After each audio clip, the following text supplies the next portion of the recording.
Bismillahirrahmanirrahim. Assalamualaikum warahmatullahi wabarakatuh. Alhamdulillah.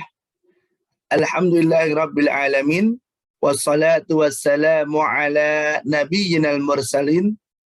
Al-Mustafa Rasulillah Muhammad ibn Abdillah wa ala alihi wa sahbihi wa man walah.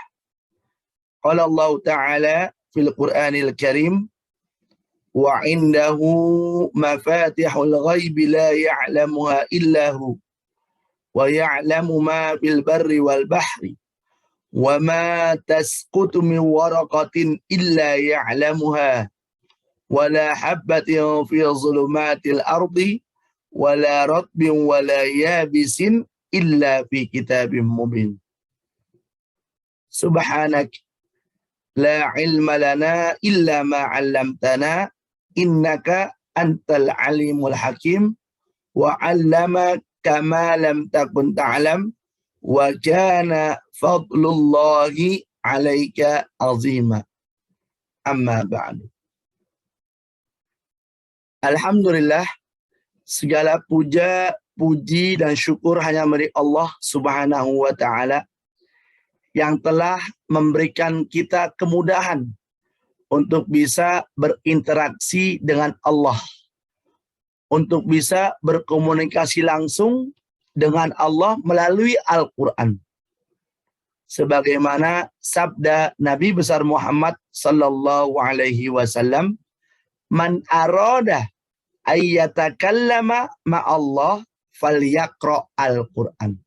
Barang siapa yang ingin berbicara, berbincang-bincang, berkomunikasi dengan Allah, maka bacalah Al-Quran.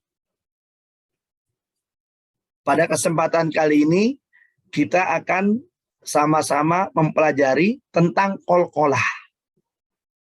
Qalqalah bukan hanya sekedar huruf tebal saja. Tidak.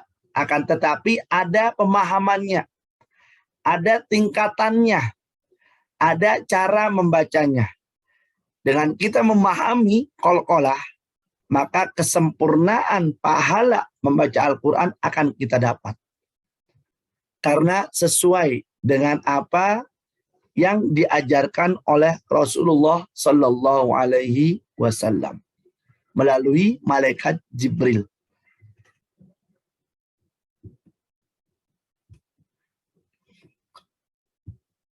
Pada kesempatan ini, kita akan membahas 3 kategori. Yang pertama adalah pemahaman dari huruf qalqalah. Penyebutan huruf-hurufnya, tidak semua huruf qalqalah itu huruf yang tebal. Ada yang tipis, ya. Ada juga memang yang tebal. Yang kedua ada tingkatan qalqalah. Tidak semua tingkatan qalqalah itu sama. Ada tingkatan-tingkatannya. Dan yang terakhir adalah cara membacanya. Pemahaman dari qalqalah.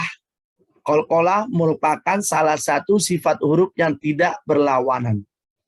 Jadi di Al-Quran itu ada namanya sifat huruf.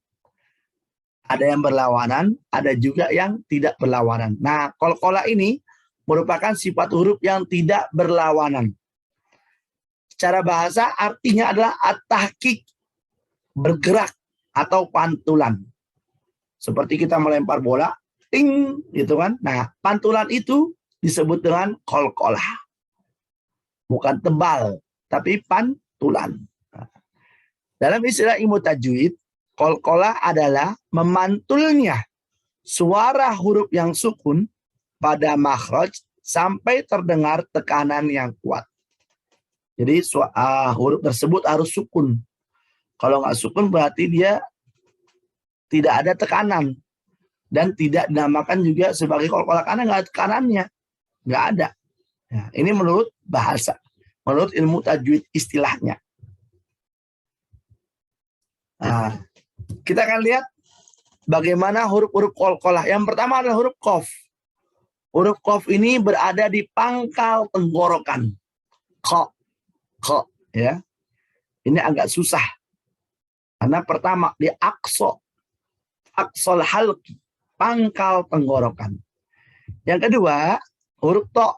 Nah, huruf to ini di ujung lidah, menempel ke gusi gigi seri atas. To, to. Nah, lidah menempel sebagian ke pangkal gigi dan sebagian ke daging. To, to. Ya, jadi sebagian ada yang menempel ke pangkal gigi, ada juga yang ke daging. To, to. Ya. Agak sedikit dimonyongkan. To. Ya. Untuk huruf to. Selanjutnya ba. Nah, huruf ba ini adalah antara dua bibir yang disertai dengan tekanan. Ba, ba, ba. Nah, gitu ya. Bukan ba, salah. Ba. Nah, karena ada tekanannya. Lanjut huruf jim. Nah, jim ini tengah lidah menempel ke bagian tengah langit-langit mulut. Ja, tengah lidah ya, tengah menempel ke bagian tengah langit-langit mulut. Nah, itu. Nah, yang terakhir adalah huruf dal. Huruf dal ini apa? Ujung lidah menempel ke gusi gigi seri atas. Da, da, da. Nah, pantulannya begitu ya. Jadi jangan salah baca. Jangan semua dibaca tebal semua. Ko, bo, da, enggak. Ada cara membacanya. Kelima huruf tersebut yang di atas tadi, apabila dibaca sukun, baik sukun asli maupun wakof, harus dibaca dengan memantulkan suaranya. Ya. Jadi ketika dia sukun, baik sukun asli gitu ya, karena ada sukun aslinya, atau memang dia sukunnya itu karena wakof, maka harus dibaca mantul suaranya. Kita lihat contoh-contohnya. Khalaqna. Nah, ini kalau sukunnya asli. Khalaqna. Ini sukun asli nih. Selanjutnya sama. Absaruha. Absaruha. Ini sukun asli. Maka kelihatan kan ada sukunnya. Nah, kalau seandainya wakofnya itu sukunnya bukan sukun asli, akan tapi sukunnya karena wakof. Karena berhenti di akhir ayat misalkan. Atau di wakof di saat itu juga. Khalaqa jadi khalaqa. Khalaqa. Khalaqa. Nah, itu pantulannya disebut dengan qalqalah itu. Walaupun dia bukan sukun asli. Sama seperti lakanud. Lakanud. Nah, d-nya itu disebut dengan sebagai qalqalah. Ya. Jadi qalqalah adalah huruf-huruf yang dipantulkan ketika pada saat dibaca sukun, baik sukun asli maupun sukun karena wakof, karena berhentinya wakof. Gitu ya. Tingkatan qalqalah. Ini terbagi menjadi 4. Ya, ada 4 macam. Yang pertama adalah huruf qalqalah bertasydid di akhir huruf dalam keadaan wakof. Ini dibacanya dengan qalqalah tebal. Jadi pantulan yang tebal. Al-haqq, al-hajj, wa tab. Nah, kita lihat ya. Contohnya di surat Al-Lahab. Tabbat yada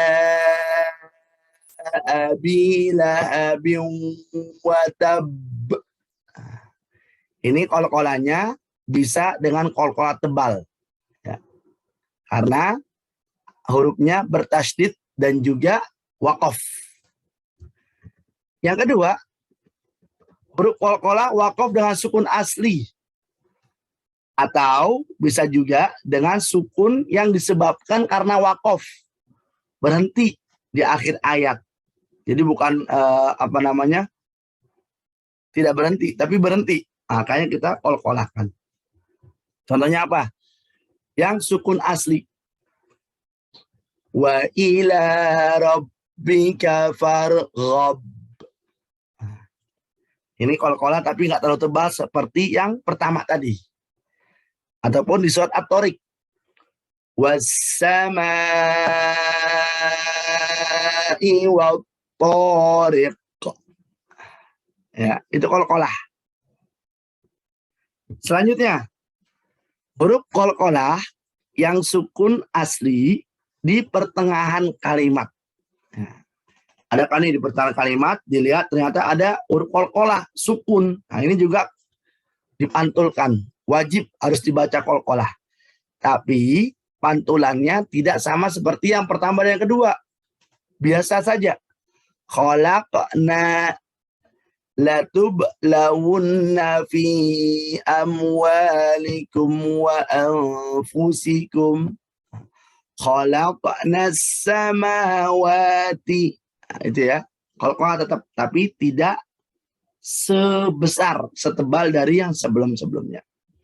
Yang keempat, bisa juga disebutkan qalqalah, tetapi qalqalah ini sangat ringan sekali. Kenapa?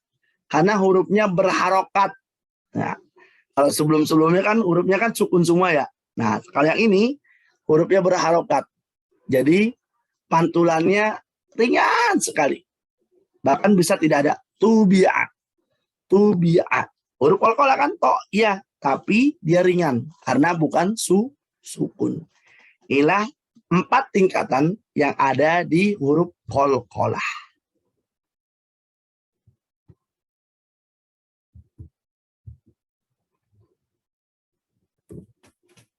Huruf qalqalah mempunyai 3 sifat yang sama, yakni jahar, syiddah, dan tentunya qalqalah.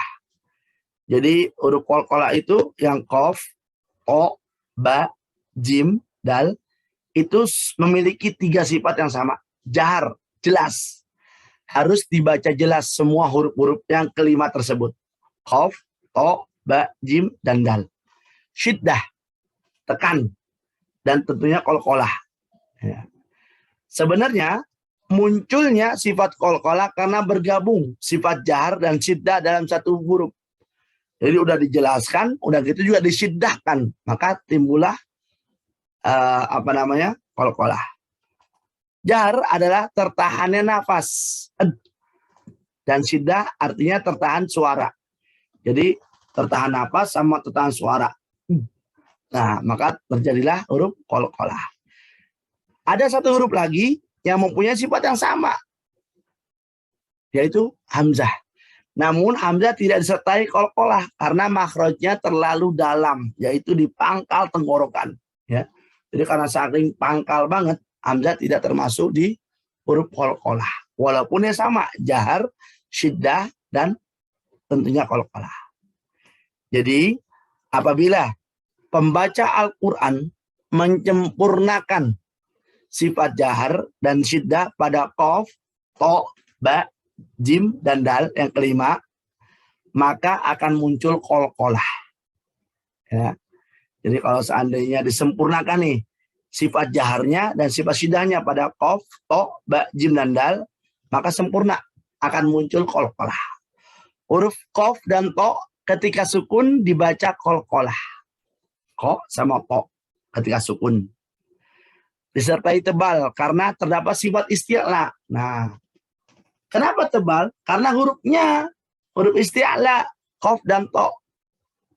Sedangkan ba, jim, dan dal ketika sukun dibaca memantul tipis. Kenapa? Karena memiliki sifat istifal.